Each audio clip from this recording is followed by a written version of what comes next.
It's hard to hear this story without feeling emotional, isn't it?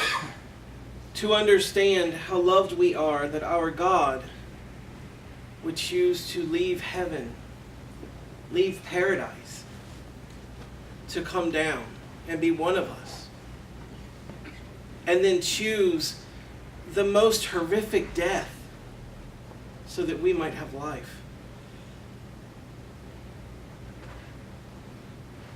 I often wondered when I was a child, why would we call this Jesus' passion? Sure doesn't seem very passionate to me. But I've come to learn that the word passion actually comes from the Greek word, or the Latin word, passio, which means to suffer. They had an understanding that love in itself was a form of suffering. How many of us can remember our first love when we looked across the room and there he or she sat, and we began to become a little stupid, right? Looking at each other, maybe hoping that he or she wouldn't look your way, or maybe having enough courage to write that little note, do you want to be my boyfriend or girlfriend? Circle yes or no, and then pass it before the teacher sees you. That's what I think about passion, going out and buying chocolates or diamonds to give it to the one I love. But Jesus chose to suffer. What greater passion?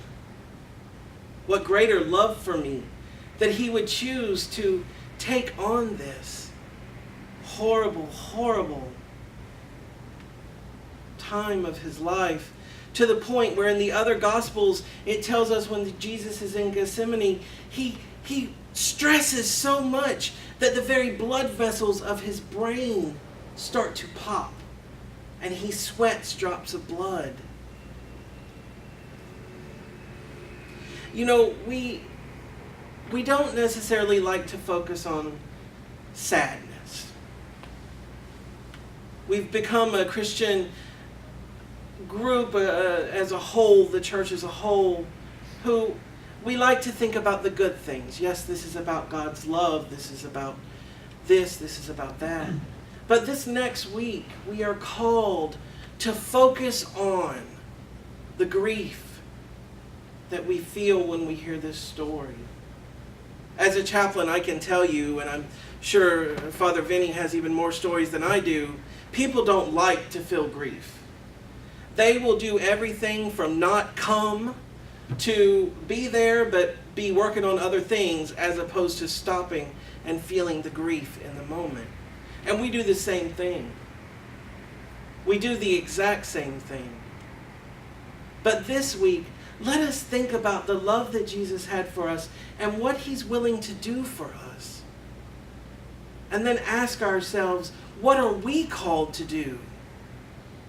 I've been studying Oscar Romero, who's about to be named a saint. He was a man who was very by the book at first. Kind of like I am, as the brothers can tell you. Oh, you can't put that there. The book says don't put that there. And he would say, we're going to do it this way because the Bible says this and the sacramentary says this and we're going to do this. But then when he was named bishop, he started seeing the suffering of his people, and he said, we cannot let this go on, to the point that he was shot and killed while saying Mass by the very government that he had spoken up against. What does that say to us? What does Jesus' death that we hear about today say to us? Easter will come, but in this week, let us take some time to sit in our grief and know that in our grief, God is there loving us and holding us. And that the grief will pass and sunlight will come. Amen.